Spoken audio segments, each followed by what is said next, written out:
Ready start. स्पष्ट है कि नशे के कारोबारी देश की सुरक्षा के लिए भी खतरा बन गए हैं। इसकी भी अनदेखी नहीं की जा सकती कि उन क्षेत्रों की संख्या बढ़ती जा रही है जो हाल तक नशे के कारोबार से अछूते थे। अभी तक आमतौर पर देश के सीमावर्ती इलाके ही नशे के कारोबार के गढ़ के रूप में जाने जाते थे, लेकिन अब देश के अंदरूनी इलाकों में भी मादक पदार्थ पहुंच रहे हैं। नशे के कारोबार पर लगाम लगाने के लिए जहां यह आवश्यक है कि नारकोटिक्स कंट्रोल ब्यूरो अपनी चौकसी बढ़ाए, वहीं यह भी जरूरी है कि समाज में भी मादक पदार्थों के खिलाफ जागरूकता पैदा हो। किशोरों और युवाओं के बीच यह संदेश पहुंचाना ही होगा कि मादक पदार्थों का सेवन केवल तबाही की ओर ले जाता है। यह अच्छा है कि केंद्र और राज्य सरकारों के स्तर पर कायम तालमेल को जिला स्तर पर भी स्थापित करने की कोशिश की जा रही है। यह इसलिए आवश्यक है क्योंकि नशे के तस्कर अपने तौर तरीके बदल रहे हैं। वे छोटे शहरों के स्कूली बच्चों को भी अपने निशाने पर ले रहे हैं। नशे का बढ़ता चलन केवल युवा पीढ़ी को खोखला ही नहीं कर रहा है, बल्कि वह देश की अर्थव्यवस्था को भी प्रभावित कर रहा है। इससे भी खतरनाक बात यह है कि नशे के तस्कर देश विरोधी तत्वों और आतंकियों के साथ मिल गए हैं। यह चिंताजनक है कि देश में नशे का कारोबार तेजी से बढ़ रहा है। पिछले कुछ समय में मादक पदार्थों की बड़ी बड़ी खेप पकड़ी गई हैं।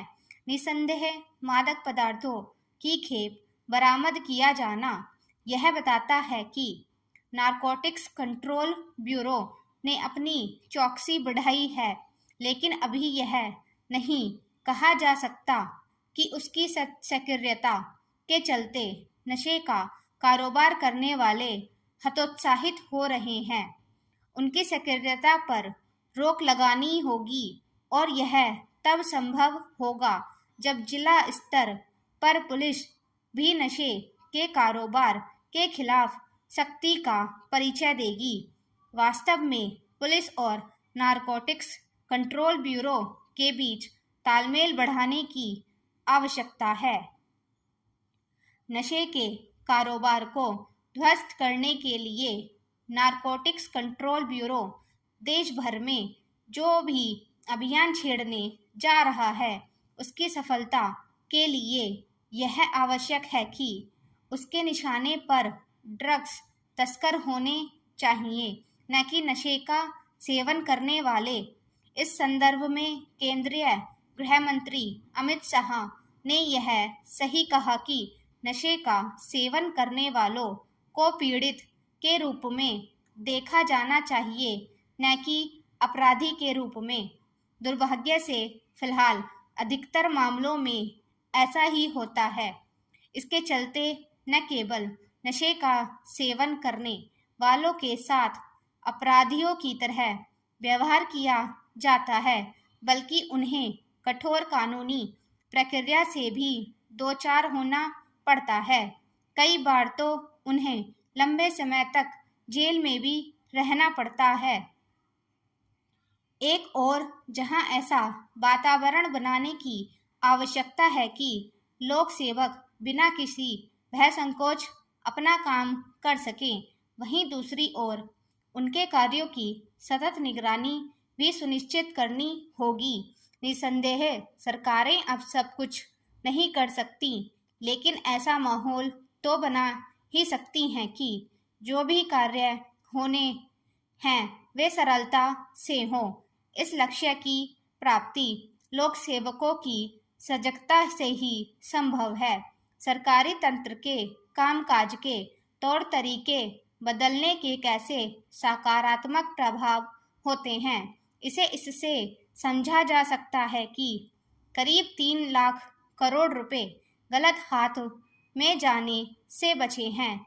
यह एक बड़ी उपलब्धि है, लेकिन सरकारी योजनाओं को अभी और प्रभावी तरीके से जमीन पर उतारने की चुनौती है।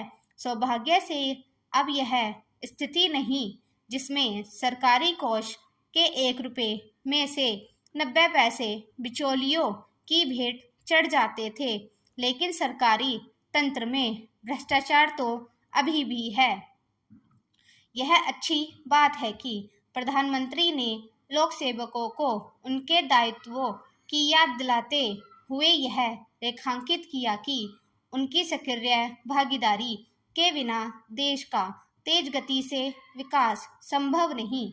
लेकिन उन्हें यह भी देखना होगा कि उन लोक सेवकों को सही राह पर कैसे लाया जाए जो अपना काम ढंग से नहीं करते अथवा जो भ्रष्ट नेताओं से हाथ मिला लेते हैं।